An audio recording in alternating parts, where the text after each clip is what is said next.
Extremadura.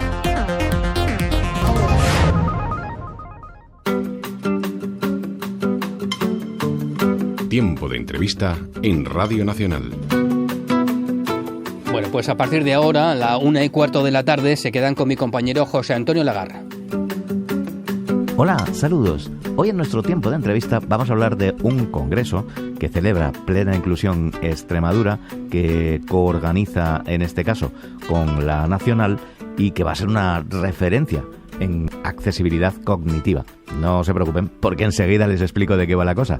¿Qué significa esto de accesibilidad cognitiva para aquellos que se estén empezando a perder, ¿no? José María Tejeda es el coordinador de este congreso y está con nosotros. Hola, José María, ¿qué tal? ¿Cómo estás? Hola, buenos días. Explícanos así en pocas palabras y para que todos nos entendamos qué es exactamente la accesibilidad cognitiva y por qué la necesidad de hacer este congreso internacional. Te lo podría explicar en lo que es la accesibilidad cognitiva en palabras muy sencillas, ¿no?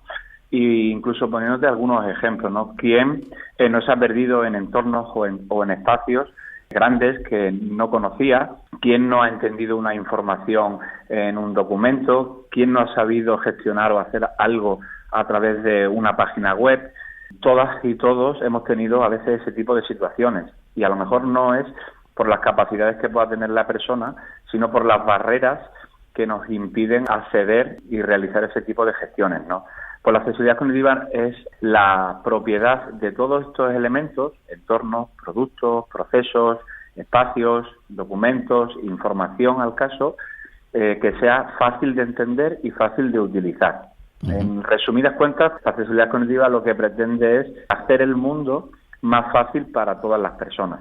Claro, para eso utilizáis, desde luego, las nuevas tecnologías, pero también señalética especial, es decir, ya estamos viendo en algunas consultas, en algunos centros de salud, por poner un ejemplo, ¿no? Que se ponen textos en lectura fácil. Quizá lo de lectura fácil nos suena un poco más que accesibilidad cognitiva, que a veces ponemos unas palabrotas ahí los técnicos para definir conceptos que yo no sé si facilitan o complican la vida, ¿no? Pero es verdad lo que has dicho, que mucha gente podría pensar, bueno, esto es para las personas con discapacidad. No. Error, porque, pues oye, una persona mayor, una persona con no muchos estudios, etcétera, puede necesitar este tipo de eliminación de barreras en el lenguaje, ¿no? Que podríamos decir. Habéis organizado desde este jueves, día 16 y el viernes 17, un congreso en el que están desde todos los políticos, empezando por el presi de la Junta, al alcalde de Badajoz, pues que es en el edificio Siglo XXI de Badajoz, donde lo vais a desarrollar, hasta expertos internacionales en este tipo de accesibilidad y además de empresas de referencia mundial como IBM, Microsoft, Sony, Texas, Cruz Roja. Lo que pretendéis es ser una referencia, puesto que no solo lo organizáis vosotros desde Plena Inclusión Extremadura, sino también está Plena Inclusión España, ¿no? Eso es, los objetivos fundamentales, ¿no?, de la realización del Congreso. Bueno, Plena Inclusión lleva un largo bagaje, ¿no? Lleva varios años trabajando en la accesibilidad cognitiva. Ya se celebró un congreso en 2017 en la ciudad de Cáceres y, bueno, seguimos trabajando, seguimos investigando. Se ha avanzado mucho en este campo, se han realizado bastantes investigaciones. Las empresas, tanto públicas como privadas, están poniendo en marcha proyectos y están fomentando la accesibilidad cognitiva en diferentes procesos y en diferentes actividades.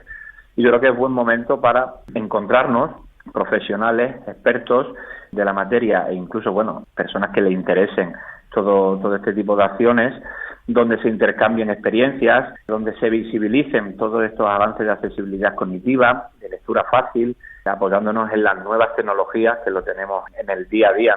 Claro, porque es verdad que hay textos que nos resultan muy, muy complicados de leer o señales que no entendemos. También es verdad, hay un montón de siglas que sobre todo los medios de comunicación utilizamos muchas veces ni siquiera nosotros, ¿no?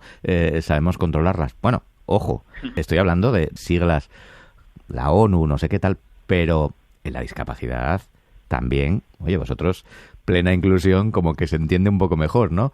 Pero, sí. Pero es verdad que hasta hace poco era, por ejemplo, Aprosuba. Habría que saber qué era Aprosuba. Claro. Sigue habiendo COCENFE, sigue habiendo CERMI. Es decir, que a veces no se entienden, y para eso está la lectura fácil, y para eso están también esos apoyos y esas nuevas tecnologías que nos van haciendo eliminar las barreras lingüísticas. Habéis utilizado también una figura que a mí me encanta, ¿no?, que es la del evaluador y validador. Una persona, en este caso con discapacidad, de plena inclusión en Extremadura, Borja Carretero, ¿no? No nos podemos olvidar que la accesibilidad cognitiva es una disciplina, digamos, nueva. No tenemos unos estándares, no tenemos unos parámetros como para evaluar si un entorno o un texto o un producto o una página web es comprensible o no. ¿Por qué? Porque cada persona, digamos, que percibe y comprende el mundo de una manera totalmente diferente. Eso es verdad. Cada persona tenemos unas capacidades cognitivas muy diversas, ¿no? En accesibilidad física, por ejemplo, existe una normativa súper específica, regulada, con parámetros totalmente definidos, donde, por ejemplo, tienes que incorporar una rampa, se sabe los metros que tiene que tener, las protecciones que tiene que tener. La inclinación, sí, es verdad. La inclinación, todo, ¿no? Por eso se están realizando estudios de investigación para llegar a esos parámetros y a esos estándares, que por lo menos haya unos estándares, aun valga la redundancia, digamos, mínimos, que tiene que contener esos espacios.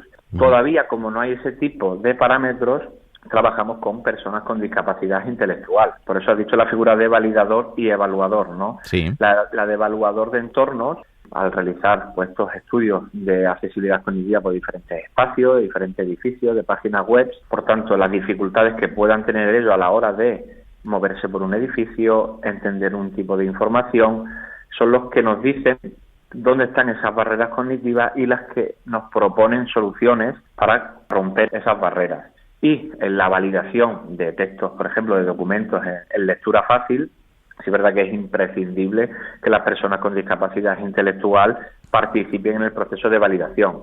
Hay un técnico que adapta un documento o una información difícil de entender siguiendo las pautas de lectura fácil, y después están los grupos de validadores y validadoras, que son los que leen esa información y dicen si se comprende o no ese tipo de información. Tenemos que terminar hablando, evidentemente, del programa del Congreso. Lo hacemos de manera rápida, también de algunos de los protagonistas que quieras destacar. Empezáis a las 12 de este jueves, a las 12 de la mañana, en un acto que preside el director general de las personas con discapacidad, Jesús Martín Blanco, que es persona con discapacidad también y que además es extremeño y que viene en representación del Ministerio. Pero, como decía, ya empezáis el grueso con la accesibilidad cognitiva al servicio de las personas, y hay ponencias como Desde Suecia a Badajoz. Me imagino que en referencia a que esta accesibilidad cognitiva empezó en Suecia, ¿no? Son 2 días, jueves 16 de marzo, viernes 17. Está un programa muy bien estructurado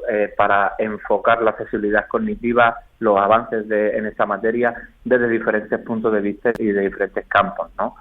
Tenemos bloques y mesas que representarán o que participarán personas y entidades del campo social, donde nos transmitirán esas herramientas para esta innovación social.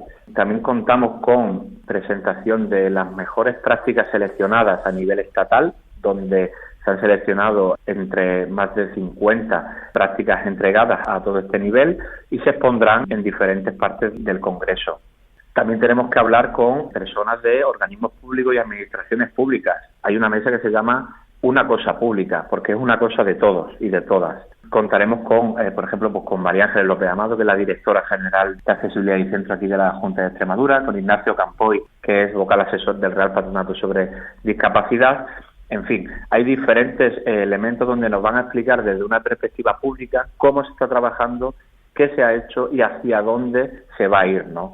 Y bueno, y una mesa súper importante también, que es la tecnología y la comprensión del mundo. Que aquí, como bien has dicho antes, vamos a contar con profesionales de IBM, de Microsoft, de Fundación 11, de la Universidad de Extremadura, donde sí nos van a enseñar, nos van a mostrar, vamos a dialogar con ellos todos los avances que se han hecho en esta materia, desde el punto de vista tecnológico, los avances más punteros, cómo podemos implementar todos estos avances que están trabajando ellos en nuestras diferentes entidades, en nuestros diferentes organismos públicos, para, digamos, a poder apoyarnos en todo esto que está surgiendo tanto, ¿no? Uh-huh. Y por último, bueno, el viaje de Suecia a Badajoz, más que nada, bueno, Suecia fue donde nació, ¿no?, la lectura fácil, y queremos hacer un repaso desde los hitos más importantes que ha tenido a lo largo de la historia esta disciplina, hasta estar por último, este viernes, en el finalizar el Congreso de Accesibilidad, ¿no? Y haremos un repaso